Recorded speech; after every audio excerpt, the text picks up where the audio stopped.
अस्सलाम वालेकुम नाजरीन, आप देख रहे हैं प्रोग्राम रियासत और अवाम और मैं हूं मारिया जद्दू। नाजरीन, मरियम नवाज ने इश्तिहारात से मुतालिक अपनी ऑडियो लीक्स को तस्लीम कर लिया है। आज़ादी इजहार का नारा लगाने वाली मरियम नवाज का टीवी चैनल्स के मुआशी कत्ल का इतराफ। नाज़रीन, बात करेंगे शरीफ खानदान की जानिब से साकिब निसार की ऑडियो टेप पर सियासत जारी है, मगर अपने केस में इस्तेमाल ना करने का फैसला जो है वो सामने आ रहा है। इसके साथ साथ कैप्टन रिटायर्ड सफ्तर साहब का मजीद वीडियोस सामने आने का भी इंकिशाफ हुआ है। वो वीडियोस क्या हैं और कब सामने आती हैं, वो भी एक नया सवाल खड़ा हो चुका है। नाज़रीन, बात करेंगे प्रोग्राम के दूसरे हिस्से में। गुज़िश्ता रोज पीडीएम का सरबराही इजलास बेनतीजा खत्म हुआ है। आखिर ऐसा क्यों हो रहा है? किसी भी इजलास में कोई भी रिजल्ट, कोई एक्शन क्या लेना है वो सामने नहीं आ रहा। इसके साथ साथ मौलाना फजल रहमान ने पीडीएम का सरबराही इजलास छोड़ने की भी धमकी दी है। क्या पीडीएम में एक मर्तबा फिर दरार पड़ने वाली है? प्रोग्राम में बात करेंगे। प्रोग्राम के आखिरी हिस्से में बात करेंगे नाज़रीन, स्मोग ने लाहौरियों का ही नहीं बल्कि पाकिस्तान के और पंजाब के मुख्तलिफ शहरों में भी इस वक्त तबाही मचाई हुई है। अवाम का जीना हराम हो चुका है, सांस लेने में दुश्वारी का सामना आ रहा है। उसके साथ साथ खांसी और दीगर अलामात भी सामने आ रही हैं। स्मोग आखिर क्यों काबू नहीं की जा रही, और उसके साथ साथ इसके बढ़ने की वजूहात क्या है, हुकूमत इस हवाले से क्या इकदाम करी है, प्रोग्राम में बात करेंगे। नाज़रीन, मेरे साथ प्रोग्राम में मौजूद है सहाफ़ी सदीक जान और सहाफ़ी तजज़ियाकार अदील वड़ाइच। सदीक, प्रोग्राम का आगाज आपसे करूंगी। ऑडियो सामने आती हैं, वीडियो सामने आती हैं, अगर तो हर पार्टी ये तस्लीम कर रही है कि ये वीडियोस ठीक है। अगर मैं ऑपोजिशन की बात करूं, वो ये कह रहे हैं कि ये ऑडियोस ठीक है। हुकूमत की बात की जाए तो वो उनको मानने से इनकारी हैं, लेकिन वो उसको कोर्ट्स में भी नहीं लेके जा रहे। तो ऑपोजिशन की बात हो या हुकूमत की बात हो, कोई भी इन ऑडियोज को कोर्ट्स में क्यों नहीं लेके जा रहा? देखिए मारिया, इस सवाल पे बिल्कुल आते हैं कि ये क्यों नहीं कोर्ट्स में लेके जा रहे, और मेरा ख्याल है कि हम थोड़ा सा कुछ चीज़ों पे मैं बात कर ले तो फिर अदील वड़ाइच साहब के पास जाएंगे। और इसके साथ साथ हमें नासिर क़य्यूम साहब ने भी ज्वाइन किए, सीनियर जर्नलिस्ट है न्यूयॉर्क से। वो मैं लाइव भी आज के प्रोग्राम में ज्वाइन करेंगे, उनसे भी जानेंगे ये जो ऑडियो लीक्स का मामला है ये आखिर कहाँ पर जाकर जी सर कंटिन्यू कीजिएगा। जी बिल्कुल, क्योंकि नासिर साहब ने और अदील वड़ाइच साहब ने जिस तरह से पोस्टमार्टम किया है इन ऑडियोज का, इसलिए इस पे तो अदील वड़ाइच से बात करेंगे कि क्यों नहीं अदालत में लेके जा रहे। लेकिन मैं आपको बताता हूं कि इस वक्त जो आज मरियम साहबा की 49 मिनट की प्रेस कॉन्फ्रेंस थी, जो इदारों के ऊपर हमले थे, इसकी वजह क्या है? अचानक मरियम साहबा ने इस तरह बैठ के प्रेस कॉन्फ्रेंस कर दी और पिछले 4 सालों में लगाए गए इदारों पे तमाम इल्जामात की एक पूरी फहरिस्त बना के दोहरा दिए गए, और मुझे क्यों निकाला से लेके और उसके बाद जब जब जो इन्हें इल्जाम लगाए, आज उन सारे इल्जामात को दोहराया है। इसकी वजह क्या है? आपने अपने इंट्रो में कहा कि हम आखिरी सेगमेंट में बात करेंगे लाहौर में स्मोक के ऊपर, और वहां पे सांस लेना दुश्वार हो गया है और बड़ा जहरीले किस्म का माहौल बन गया है, फिजाई आलूदगी। इस वक्त अपोजिशन को सियासी स्मोक का सामना है। उनके लिए माहौल, जो सियासी माहौल है, वो शदीद तरीन स्मोक का शिकार है, और एक एक लम्हा उनके लिए जो सांस लेना है वो बड़ा अजियतनाक है, और उनको समझ नहीं आ रही कि वो जाएं तो जाएं कहां। बड़ी घुटन है उनके लिए इस सारे सियासी माहौल में। और इस सियासी माहौल की वजह क्या है? इसके लिए मारिया आपको जाना पड़ेगा और शुरू करना पड़ेगा 15 नवंबर से। देखिए, 6 अक्टूबर को एक प्रेस रिलीज आता है, उसके बाद तासुर ये मिलता है कि एस्टेब्लिशमेंट और इदारे और इमरान खान आमने सामने हैं, को लड़ाई हो गई है, अपोजिशन के मुर्दा घोड़े में जान पड़ जाती है, उम्मीदें तौक़ात जो है वो व्यवस्था कर लेते हैं। उनको लगता है कि फौज इमरान खान में लड़ाई हो गई है, इमरान खान को घर भेजा जा रहा है और हमें इक़्तिदार में लाया जा रहा है। उनके फिर क्या होता है? गेम शुरू होती है 15 नवंबर से। 15 नवंबर को हम सुबह उठते हैं तो हम देखते हैं कि अखबारात में जो है वो खबर लगी हुई है, और वो ये है कि जी ये राना शमीम साहब वाली बयान की खबर लगी हुई है। अच्छा, अब क्या होता है कि जब ये खबर लगी 17 को मरियम साहबा की समाअत थी, उसके बाद क्या होता है कि इसी दौरान नोटिस ले लेते हैं तरमिल्ला साहब। उस नोटिस लेने के बाद वो अगले दिन सबको बुला लेते हैं, शोकॉज नोटिस जारी कर देते हैं। उसका पोस्टमार्टम होता है, राना शमीम वाला, वो सारा मामला फारिग हो जाता है। इस दौरान क्या होता है?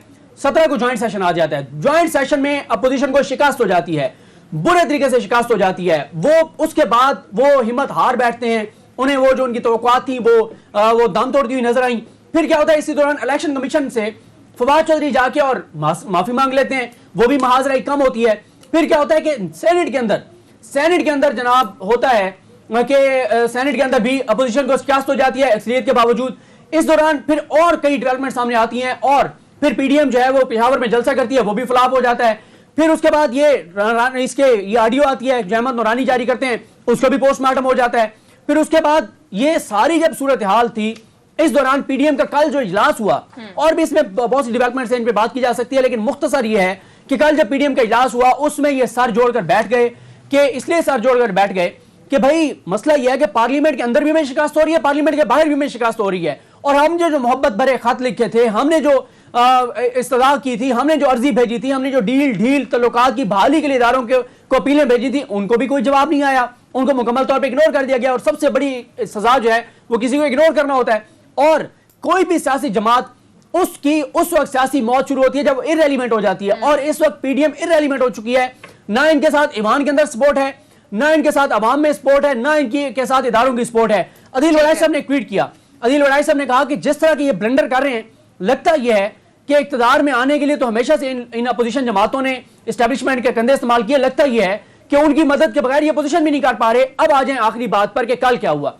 कल एक तो पीडीएम में जाहिर है लड़ाई हुई। हम पीडीएम पे सेकंड अच्छा चलें आगे चलते हैं, इसको मैं कंक्लूड यहां पे करता हूं।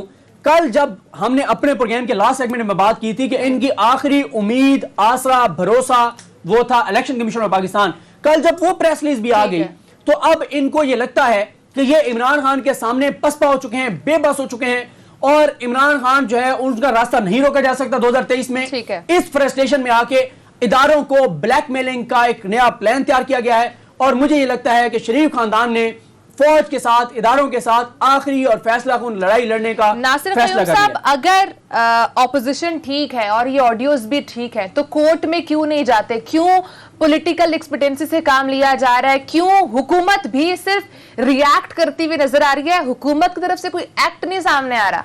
नासिर साहब ये भी बताइएगा कि वो जो फोरेंसिक लैब है उसने क्या कहा इस ऑडियो से मुतल्लिक कि ये जो ऑडियो है उसमें सिर्फ जस्टिस साकिब निसार की आवाज की तस्दीक वो कर रहे हैं, वो ये तस्दीक नहीं कर रहे कि उनकी किसी से कन्वर्सेशन हो रही है, क्या ये ऑथेंटिक है या नहीं है, और ये भी नहीं कर रहे कि क्या ये कोई टेलीफोनिक कन्वर्सेशन है या नहीं है, ये भी नहीं कर रहे कि क्या ये किसी कमरे में होने वाली गुफ्तगू है या नहीं है।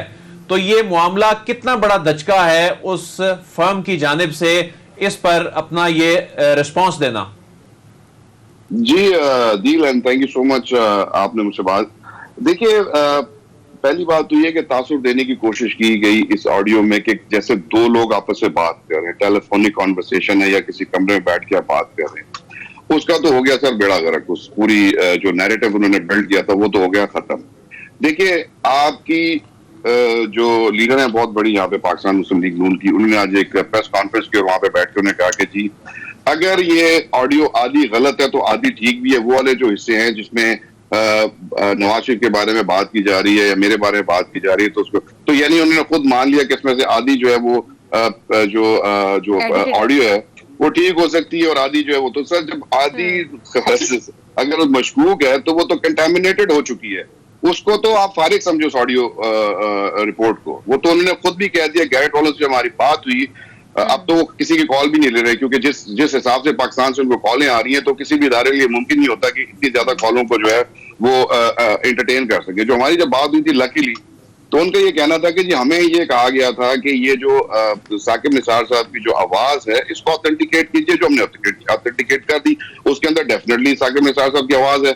अब साकिब निसार साहब की जो इस वक्त जो जितने भी लोग हमें जो साकिब निसार साहब को ट्रोल कर रहे हैं, जिनमें आप सबसे सरफहरिस्त में आप बता दूं उमर साहब है यहाँ पे, चले जो लोग भी कर रहे हैं जी वो तो ज़ाहिर है सोशल मीडिया पे चलने वाला इशू है। लेकिन उनसे मेरा एक सवाल है ना सर, एक मासूमाना सा सवाल है मेरा उनसे कि सर ये बताइए कि आप लोग अपने आप को डिस्टेंस क्यों कर रहे हैं अहमद नूरानी की स्टोरी से? अचानक ये जो ट्वीट्स जो उनकी थी जो बड़ी एग्रेसिव थी आज से कल तक, जब आपसे साथ बैठ के मैंने प्रोग्राम किया, अब अचानक ही उन ट्वीट्स में इतनी नरमी क्यों आ गई? वो अपने आप को डिस्टेंस क्यों कर रहे हैं इस ऑडियो से?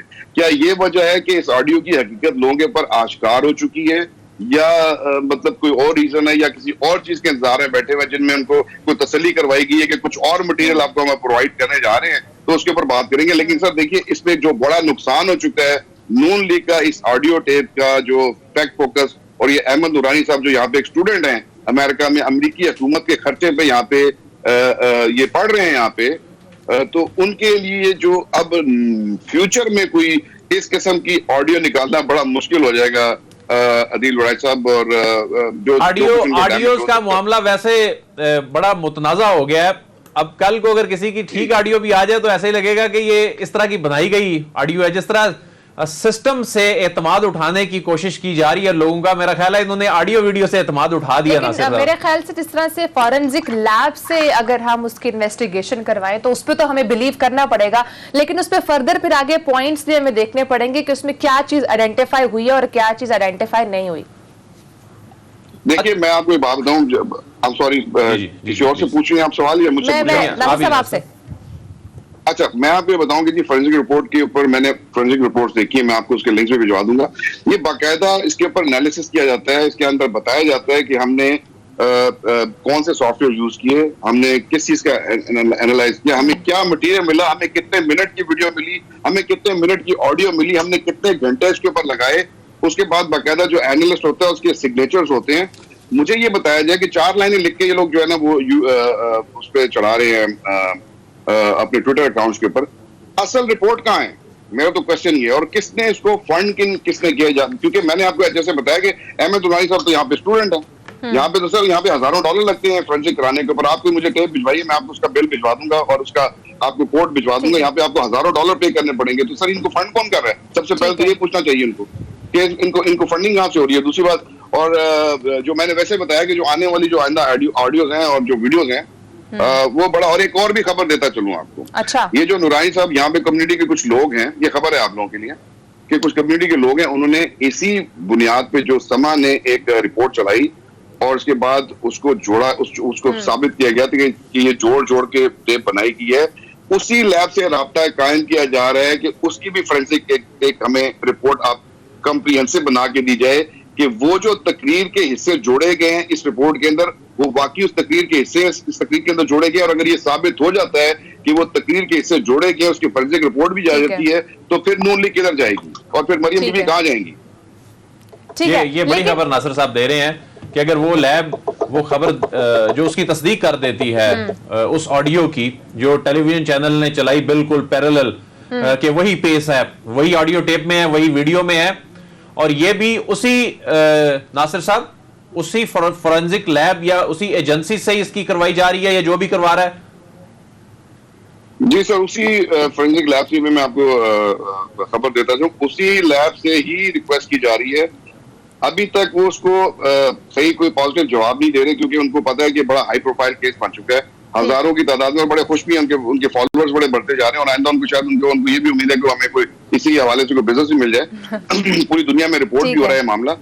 उसी लैब को कांटेक्ट किया गया है। अगर तो उन्होंने, वो तो सर पैसे बनाने के लिए बैठे हुए यहाँ पे, ऑब्वियसली उनको अगर कोई पैसे पे करेगा तो वो उसकी भी वो फोरेंसिक उनको बनानी पड़ेगी और वो रिफ्यूज नहीं कर सकते।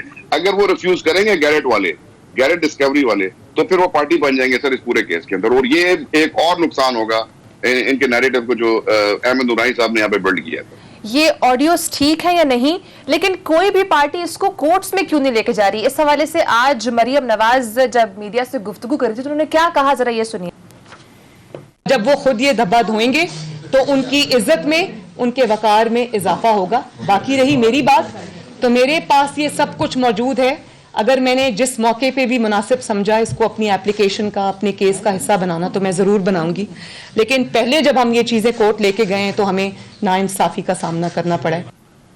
अदील, बहुत जब भी कोई ऑडियो आती ही देखते हैं कि हर पार्टी इसको पॉलिटिकल एक्सपीडियंसी के तौर पर तो इस्तेमाल करती है, लेकिन वो कोर्ट्स में लेके नहीं जाती है। अगर मैं ऑपोजिशन की बात करूं, बात तो कर रहे हैं, सियासत तो कर रहे हैं, मीडिया के अगर पर्सपेक्टिव की बात करें वहां तक तो बहुत एक्टिव हैं, लेकिन कोर्ट्स में नहीं लेकर जाया जाता। वहां पर एज अ प्रूफ इनको क्यों नहीं पेश किया जाता?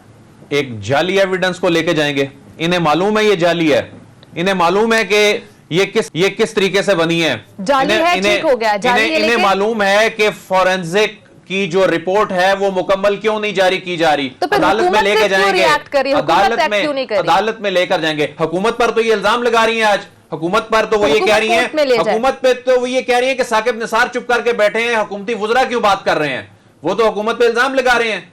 और ये जाली ये एविडेंस लेकर जाएंगे अदालत में, 1 मिनट में इनका ना सिर्फ केस उठ जाएगा बल्कि ये तो लेने के देने पड़ जाएंगे, जिस तरह बयान हल्फी वाले मामले पे लेने के देने पड़ गए हैं। और देखें कि अवाम को किस तरह बेवकूफ बनाया जा रहा है कि अवाम को इस जानिब लगाने की कोशिश की जा रही है जी ये टेप आ गई है, अदालती निजाम ठीक नहीं है, और खुद अपने केस में ये टेप जो है वो अदालत में पेश करने का ये सोच भी नहीं रहे, बल्कि उस पर लारा लगा रहे हैं कि जब मुनासिब वक्त आएगा तो उसमें हम ये लेकर जाएंगे। इसका मतलब है कि ये तय कर चुके हैं कि इस टेप को हमने सियासी तौर पर खेलना है, हमने इदारों को अंडर प्रेशर लाना है, हमने अदालतों को अंडर प्रेशर लाना है, हमने इसको कानूनी महाज पे नहीं लेके जाना। आज क्यों एडजर्नमेंट ली है, यानी आज जो केस की समाअत थी, एडजर्नमेंट तो उन्होंने पहले जो दरख्वास्त दे दी है, क्यों तारीख पे तारीख जो है वो लिए जा रही है मरियम नवाज? अगर इतना सिंपल मामला है, इतना बड़ा एविडेंस आ गया है, तो फिर तो इनको उड़ा के रख देना चाहिए इस सारे मामले को, इस केस को। लेकिन मामला यह है कि इसको इन्होंने कानूनी मैदान की बजाय सियासी मैदान में ये इदारों पर कीचड़ उछालने के लिए इस्तेमाल कर रहे हैं। और दूसरी बात यह है कि आज की प्रेस कॉन्फ्रेंस में मरियम नवाज साहिबा ने क्या कहा है? उन्होंने कहा है कि ये धब्बा धोएं अदालतें खुद, और धब्बा धुलेगा कब? जब नवाज शरीफ की सजा खत्म होगी। यानी इंसाफ का सिर्फ एक मतलब है इस वक्त शरीफ खानदान के नजदीक कि उनकी सजाएं खत्म हो जाएं। तो जब इस अंदाज में, और आपने इस मुल्क पर फैसला कौन लेगा? मतलब अगर ना पार्टी जाएंगी ना अदालतें आज खुद नोटिस लेंगी, तो फिर फैसला कौन लेगा? अवाम को एक क्लियर पिक्चर कौन फैसले दिखाएगा? की कोई जरूरत ही नहीं है। ये एक हाइप क्रिएट की गई है, मखसूस ग्रुप्स इसमें हाइप क्रिएट कर रहे हैं।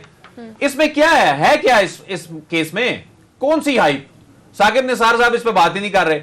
घंटा घंटा बैठ के अपोजिशन लीडर प्रेस कॉन्फ्रेंसेस करते हैं, इदारों पे कीचड़ उछालते हैं। मैं तो समझता हूं कि अब वो वक्त आ गया है, कभी इस हवाले से पॉलिसी बननी चाहिए। ये हमारी सोसाइटी में आप करोड़ों लोगों के सामने स्क्रीनों पे सियासतदान बैठ के लाइव प्रेस कॉन्फ्रेंस करके इदारों पे कीचड़ उछाल रहे हैं। इस तरह तो निजाम नहीं चल सकता। और ये और अच्छा फिर होता है ना कोई कॉज हो। कॉज क्या है कि जी अदालतें तब ये साबित होगा कि इंसाफ फराहम कर रही हैं कि नवाज शरीफ की सजा खत्म हो। वो ऐसे तो नहीं होनी ना, ये 90 की दहाई तो नहीं है। ये अब ये पुराना मामला खत्म हो गया है। अब इसके लिए आपको प्रॉपर उस केस में जाकर अपीयर होके अपील में अपने एविडेंस जो हैं वो देने होंगे, अपना केस सब्सटेंशिएट करना होगा। और मुझे तो इस बात की हैरानी है, अभी आप मेरा ख्याल ब्रेक पे जाने लगी हैं, अगले चंक में हम जाकर वो वीडियो चलाएंगे। ये तो ऐसा लग रहा है कि अपने दौरे इख्तिदार में ये सिर्फ वीडियोस ही बनाते रहे और हर बंदे को उन्होंने अपनी एक ऑडियो का इतराफ किया है। नासिर क़य्यूम साहब, आप पे आने से पहले मैं चाहूंगी कि जरा मरियम नवाज की वो ऑडियो प्रोड्यूसर साहब प्ले कीजिएगा जिसमें वो इतराफ कर रही हैं कि इसको ऐड नहीं देने। आप मुख्तलिफ चैनल्स के नाम लेकर उनको इश्तिहारात रोकने का। थैंक यू, लेकिन मैं ये नहीं कह रही कि वो जोड़ जोड़ के बनाई हुई है या वो मेरी आवाज नहीं, वो मेरी आवाज। देखिए, वो मेरी पार्टी का मीडिया सेल में तब चला रही थी, वो बहुत पुरानी है। लेकिन मैंने जब कह दिया कि वो, मैं ये नहीं कह रही कि वो तोड़ जोड़ के मेरी फलां तकरीर से निकाल के बनाई गई हैं, ये बात सामने आ गई। और आज का जो टॉपिक है काइंडली उसी पे रहें।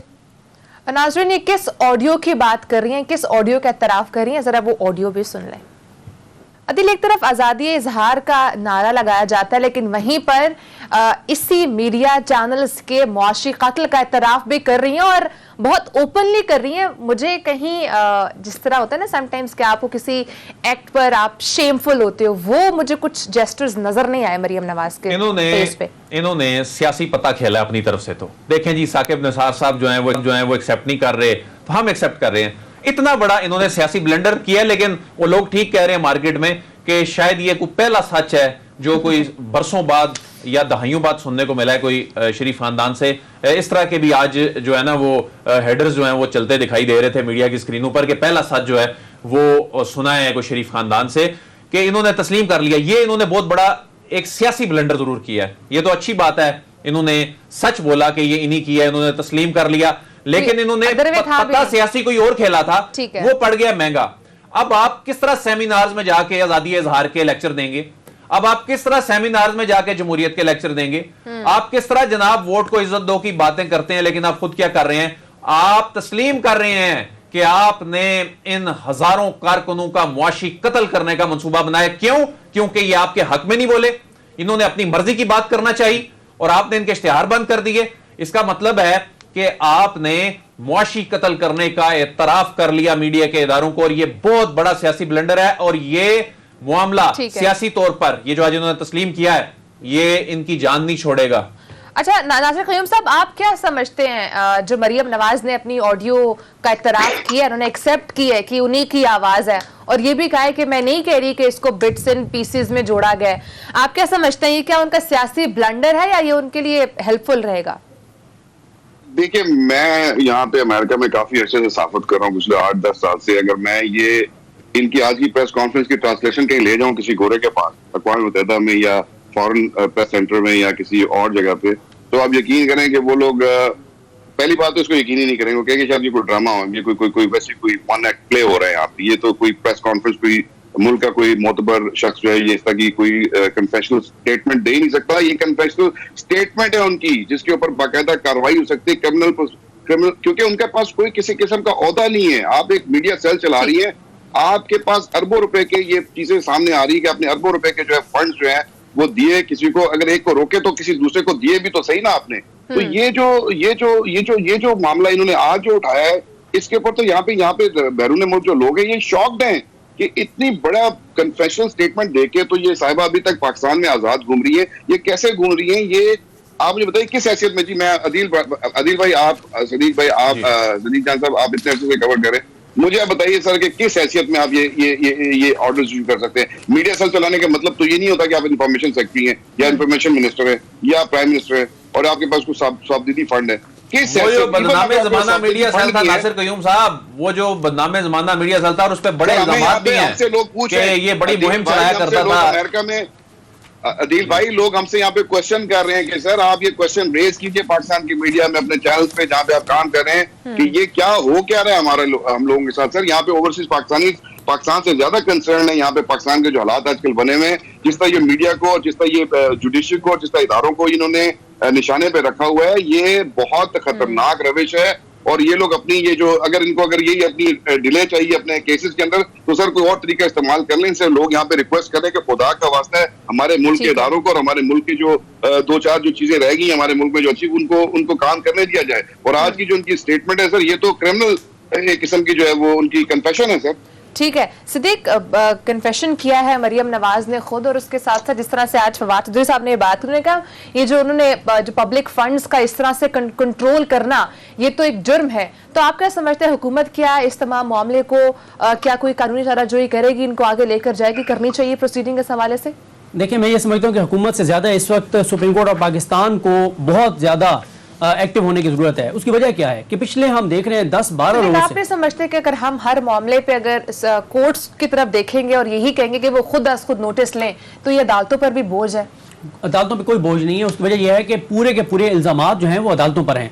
देखिए, इस वक्त आप जरा गौर करें, 2 साबिक चीफ जस्टिस मियां साकिब निसार और जस्टिस आसिफ सईद खान खोसा, उन 2 पे इल्जामात हैं। एक मौजूदा चीफ जस्टिस पाकिस्तान जस्टिस गुलजार अहमद साहब पर इल्जामात हैं और 2 मुस्तकबिल के चीफ जस्टिस उमर ताब बंदियाल साहब जो अगले चीफ जस्टिस हैं, और उसके बाद काजी फैसल साहब, और उनके बाद यानी काजी फैसल साहब इल्जाम नहीं है, यानी उनके बाद जिन्होंने बने इजाजुल हसन साहब, यानी 2 साबिक चीफ जस्टिस, एक मौजूदा चीफ जस्टिस पाकिस्तान गुलजार अहमद साहब और 2 मुस्तकबिल के चीफ जस्टिस उमर ताब बंदियाल साहब और इजाजुल हसन साहब, 5 चीफ जस्टिस पर इल्जामात और मजबूरी तौर पर 11 जजेस के ऊपर इल्जामात हैं। 5 पनामा बेंच वाले, 3 जो इमरान खान साहब का केस सुन रहे थे और 3 वो जजेस जो मुख्तलिफ बेंचों में साकिब निसार साहब के साथ उस वक्त बैठे थे जब नीचे से टाइम मांगने के लिए एहतसाब अदालत की जानिब से दरखास्त आती थी। सुप्रीम कोर्ट के 11 जजेस के ऊपर इल्जामात लग रहे हैं, प्रेस कॉन्फ्रेंसेज हो रही हैं और अवाम में तासुर यह है कि हमारी सुप्रीम कोर्ट को कोई और इदारा जो है वो कंट्रोल कर रहा है, किसी और इदारे के कहने पे हो रहा है। और जब चीफ जस्टिस पाकिस्तान एतमाद के साथ खड़े होकर कहते हैं कि हम किसी से डिक्टेशन नहीं ले रहे, तो चीफ जस्टिस पाकिस्तान साहब जस्टिस गुलजार अहमद साहब आपसे इस्तदा है, उमर ताब बंदियाल साहब जो अगले चीफ जस्टिस पाकिस्तान है उनसे इस्तदा है कि आप किस चीज का इंतजार कर रहे हैं? दिन ब दिन लोगों का अदलिया पर से एतमाद कमजोर किया जा रहा है, लोगों में कंफ्यूजन फैलाई जा रही है, अदलिया पर इल्जामात लगाए जा रहे हैं। क्यों नहीं सोमोटो होता? सोमोटो लीजिए, बुलाइए मरियम साहिबा को, उन्हें कहें कि जितने आपने इल्जामात लगाए हैं अदलिया के ऊपर, आप इसके सबूत दे दें, आप साबित कर दें, तो आपकी कन्विक्शन खत्म, आपको बरी। और अगर वो साबित नहीं कर सकती तो फौरन से पहले उनको गिरफ्तार करके जेल भेजना चाहिए। इदारों के साथ इस तरह का खिलवाड़ कब तक हम देखते रहेंगे? मजाक ही बना लिया है। आप कभी फौज के ऊपर जा बैठ के इल्जाम लगाएं, कभी आर्मी चीफ के ऊपर, कभी डीजीआईएस के ऊपर, कभी चीफ जस्टिस पाकिस्तान के मजाक। ये बनाना रिपब्लिक है, ये 22 करोड़ का मुल्क है। छठी बड़ी चीजों की क्लैरिटी के लिए ऑब्वियसली किसी ना किसी एक इदारे को या किसी ना किसी को एक्टिव जरूर होना पड़ेगा। बहुत शुक्रिया नासिर क़य्यूम खान साहब, आपने प्रोग्राम के ऊपर टाइम दिया। नाज़रीन, ब्रेक का टाइम बाद बात करेंगे क्यों पीडीएम हमेशा एक सरबराही इजलास करती है विद नो रिजल्ट्स। ब्रेक के बाद से बात करेंगे, साथ रहिएगा।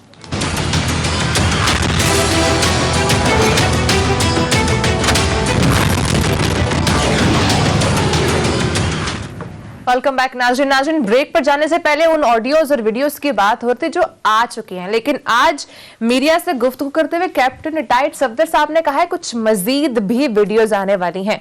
वो क्या कह रहे थे, जरा सुनिए।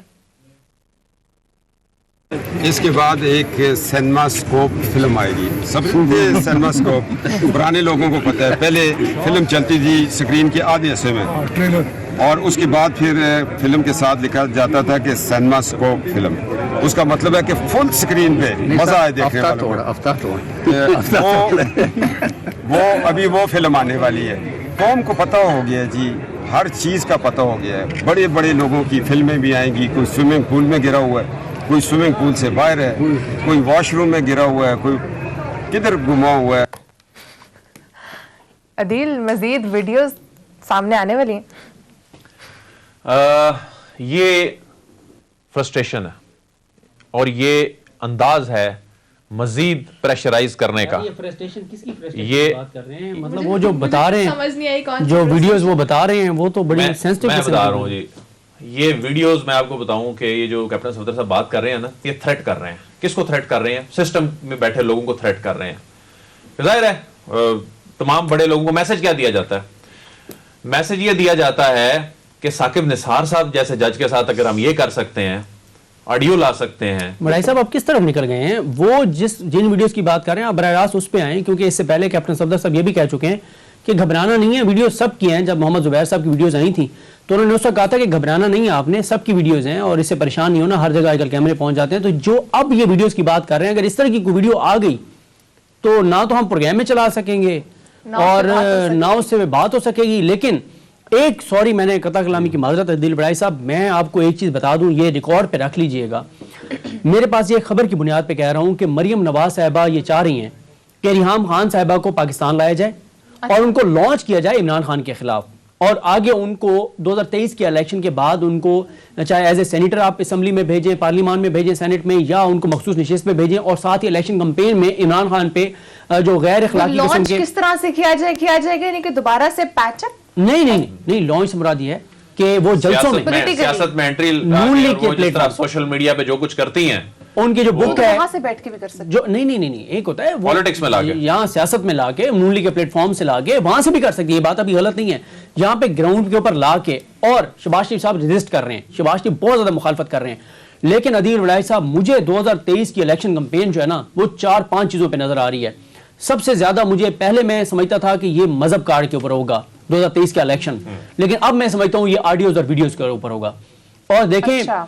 जब मोहम्मद जुबैर साहब की वीडियोस आई, तहरीक इंसाफ के किसी एक भी मेंबर ने उसके ऊपर कमेंट नहीं किया। ये अप्रिशिएट करें आप तहरीक इंसाफ को, लेकिन आप जब ये करेंगे उन वीडियोस का भी फिर जिक्र आएगा। मुझे एक बात बताएं, मोहम्मद जुबैर साहब की वीडियो आई, उसके बाद वो उसी कॉन्फिडेंस से बैठ के बात कर रहे हैं। उसी तरह मरियम नवाज साहिबा जो है, उन्होंने कहा जी हम खड़े हैं आपके साथ।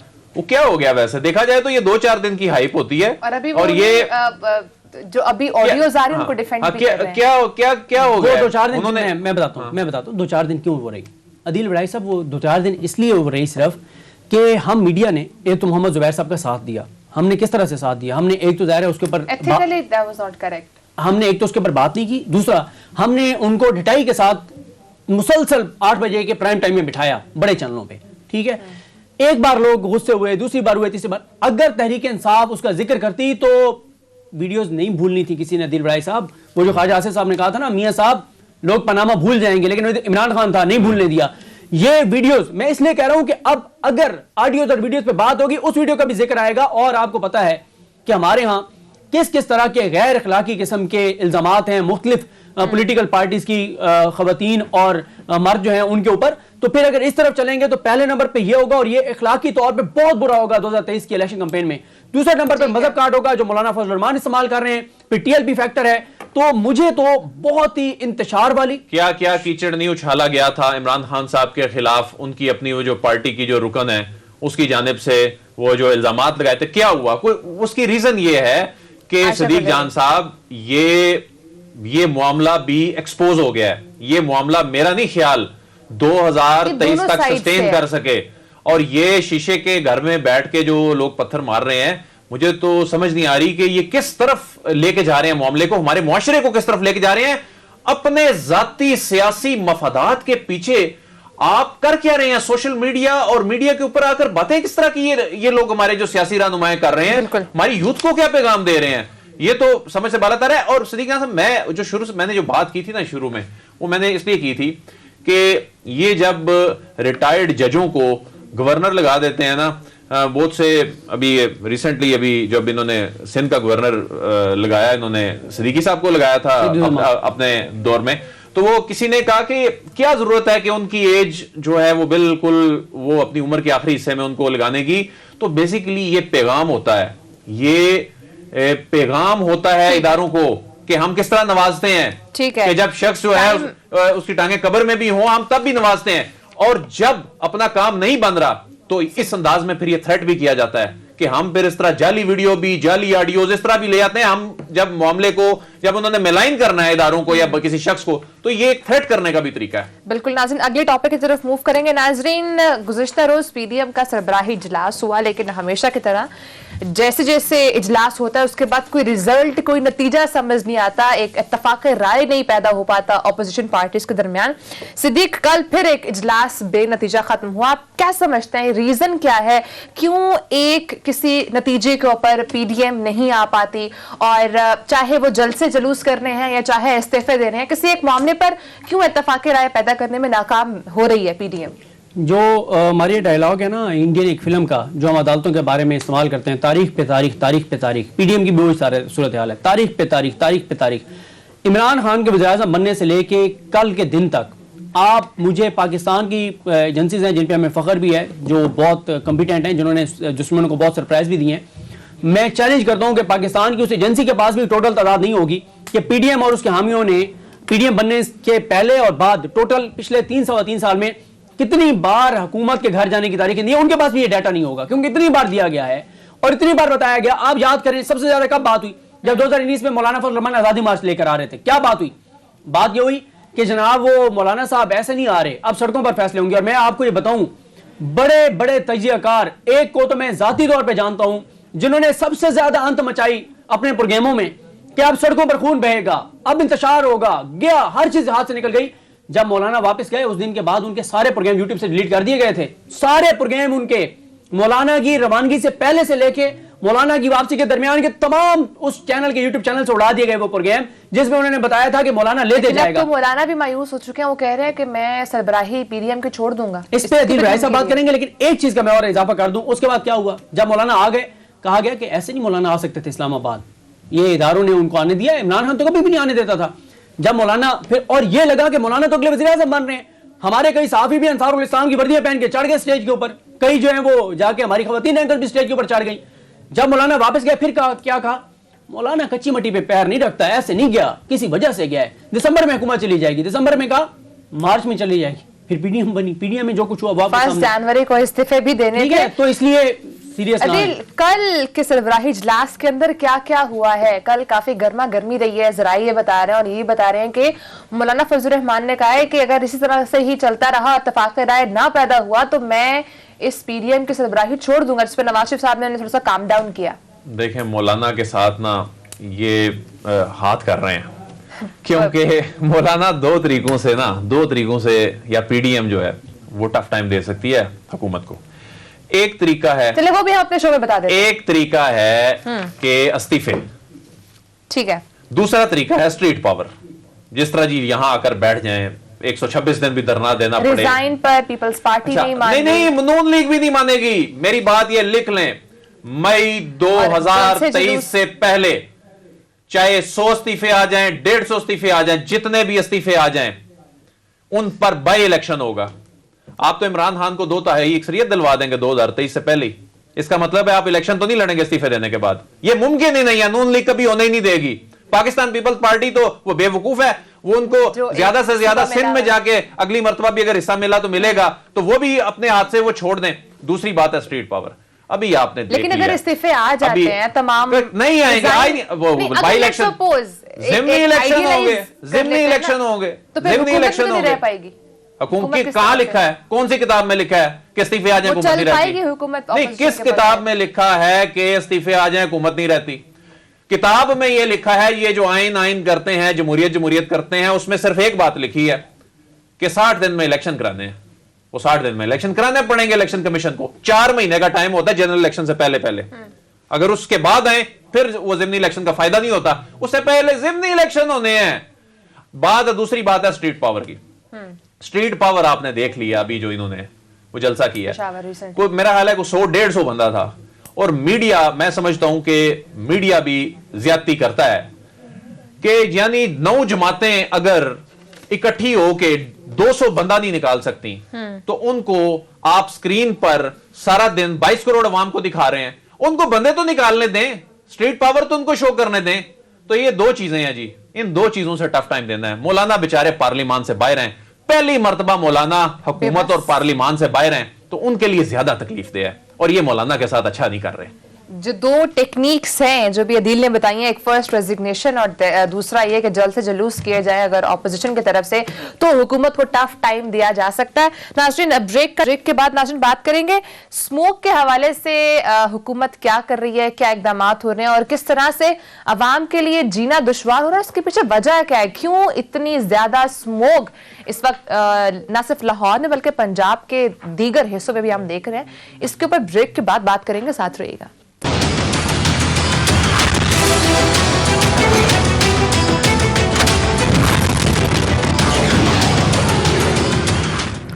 वेलकम बैक नाज़रीन, इस वक्त लाहौर के साथ साथ पंजाब के दीगर हिस्सों में जो बहुत ज्यादा चीज हम आम होते हुए देख रहे हैं वो स्मोक है, और इसके हवाले से हुकूमत क्या इकदाम कर रही है और उसके साथ साथ इस पर काबू क्यों नहीं पाया जा रहा है, बहुत बड़ा सवाल है और इससे शहरी बहुत ज्यादा परेशान है।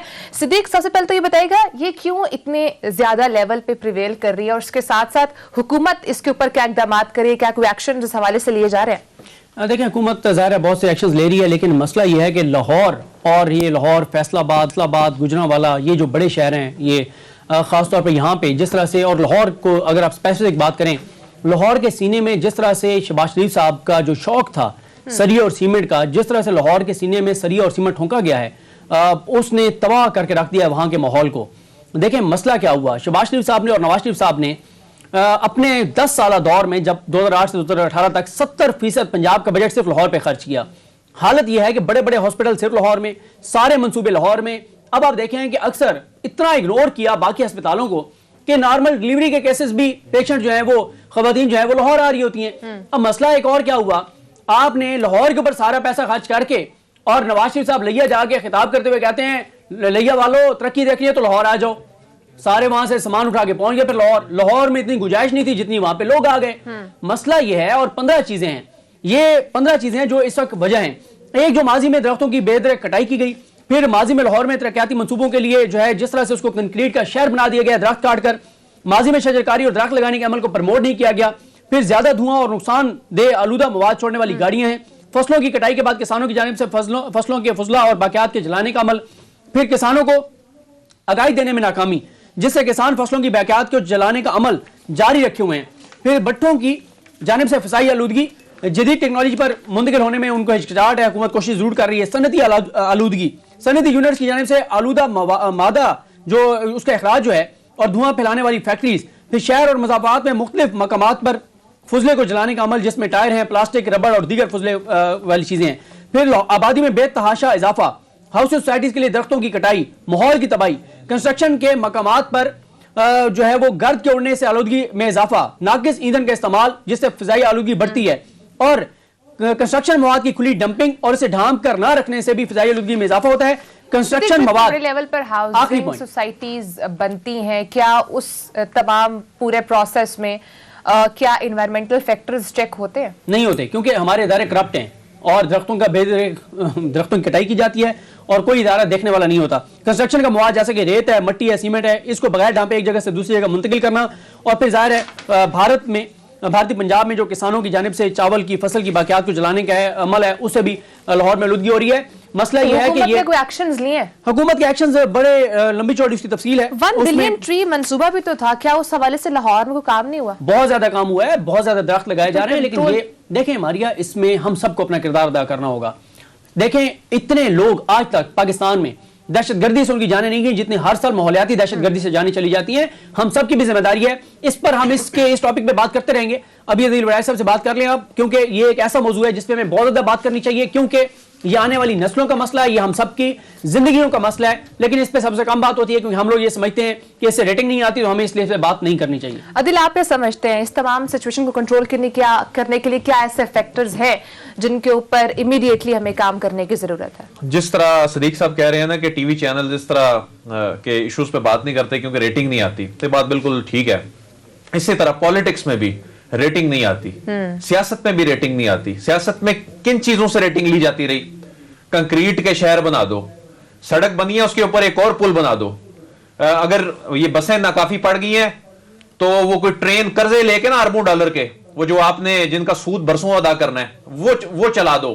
लेकिन इसमें बुराई कोई नहीं है, तरक्की याफ्ता ममालिक में ऐसे ही होता है। लेकिन उसके साथ साथ पैरेलल दूसरी जानिब भी देखा जाता है। अब इमरान खान साहब ये जो बिलियन ट्री सुनामी और ये सारी जो चीजें करते हैं, ठीक है, कोई 1 अरब दरख्त नहीं लगे होंगे, करोड़ लग गए होंगे। अब मसला यह है कि ये चीजें कहीं हमारी आवाम के नोटिस में ही नहीं आती, ये हमारे मीडिया के नोटिस में इंटरेस्ट ही नहीं है ना। पुल नजर आता रहना है, किसने गिराना है जाके मरी रोड का जो पुल है, ये बरसों चलता रहना है, ये कर्जों के पैसे से बना हुआ है। उस बस पे आपने शायद कभी सफर किया हो ना किया हो, लेकिन वो जब गर्मियों में खास तौर पे वो तप जाता है ना, वो सारा कंक्रीट, उसने तो पिंडी का एनवायरमेंट ही तब्दील कर दिया हुआ है। ठीक है, जहां जहां भी है, लाहौर में भी इसी तरह की सूरत हाल है। लेकिन माहौलियात पर इन्होंने तवज्जो नहीं दी। अब क्योंकि सियासत में भी इस पर रेटिंग नहीं आती, इस तरह के काम नहीं किए जाते। अब वो जब इमरान खान दरख्तों की बात करते हैं तो दुनिया बाहर से बैठ के अप्रिशिएट करती है और बड़ी बड़ी कॉन्फ्रेंसेस में पाकिस्तान की तारीफ की जाती है। लेकिन यहां पर मसला वही उसी रेटिंग का था जिसने आज ये स्मोक जो है इस लेवल तक मामलात बढ़ा दिए। अब देखें, लेकिन रेटिंग के साथ साथ अदील इसमें सिर्फ मीडिया का कसूर नहीं है, इसमें इदारों का कसूर है जो इस हवाले से काम नहीं कर रहे। मैं सियासी रेटिंग की बात कर रहा हूं ना, मैं सियासी रेटिंग की रहा हूं कि सियासत में सियासी रेटिंग लेने के लिए जो काम करते हैं हमारे पॉलिटिशियंस, उनकी बात कर रहा हूं। अब देखें ना, इकदाम कौन से उठाए हैं। अब जो इकदाम उठाए हैं कि जो PHA ने लाहौर में जो 10 लाख दरख्त लगाए हैं, अच्छा जी, कागजों में 10 लाख लगे होंगे, वो 5-7 लाख लग गए होंगे, 5-7 लाख लग गए। ये 24,000 कनाल पे 1 करोड़ दरख्त लगाने का जो मामला है ये शुरू किया गया है। लेकिन ये चीजें नोटिस नहीं होनी, लेकिन असल में यही वो चीजें हैं जो तरक्की याफ्ता मुल्क भी जो काम करते हैं। लेकिन हमारे माजी के हुक्मरानों ने ये काम नहीं किया। लेकिन एक कोताही की भी मैं मौजूदा हुकूमत की एक पॉइंट आउट करना चाहता हूं। ठीक है, इन्होंने अच्छे काम किए, स्मोक के हवाले से किए, लेकिन इस वक्त एक बड़ा इशू पंजाब हुकूमत से रिलेटेड है, तो मैं प्रोग्राम के आखिर में इस पर बात करना चाहूंगा कि गंदम की काश्त जो है वो शुरू हो चुकी है। इस वक्त किसानों को पंजाब में जो खाद है उसका बहुत बड़ा मसला है, उसमें माफिया इस वक्त सरगर्म है। या तो जो DAP है ये 9500 से 9700 रुपए तक मिल रही है, ब्लैक में मिल रही है, अवेलेबिलिटी है ही नहीं है बहुत सारी जगहों पे। तो ये वो चीजें हैं जो नोटिस में नहीं आती। चीनी शॉर्ट होती है तो चीनी का फिर वही मामला आता है, वो पॉलिटिकल मामला बन जाता है। तो इस पे वजीर आला पंजाब जो हैं उनको नोटिस लेना चाहिए और ये किसानों का मामला जो है बड़ा मामला है। मामलात के ऊपर भी काम करना चाहिए और सिर्फ मीडिया की TRP के लिए नहीं, लेकिन अपनी भी जो कि मुआशी जरूरियात है उनको भी इस हवाले से देखना चाहिए। नाज़रीन, टाइम खत्म हो चुका है, इंशाल्लाह आपसे कल मुलाकात होगी। अपना बहुत सारा ख्याल रखिएगा। अल्लाह हाफिज।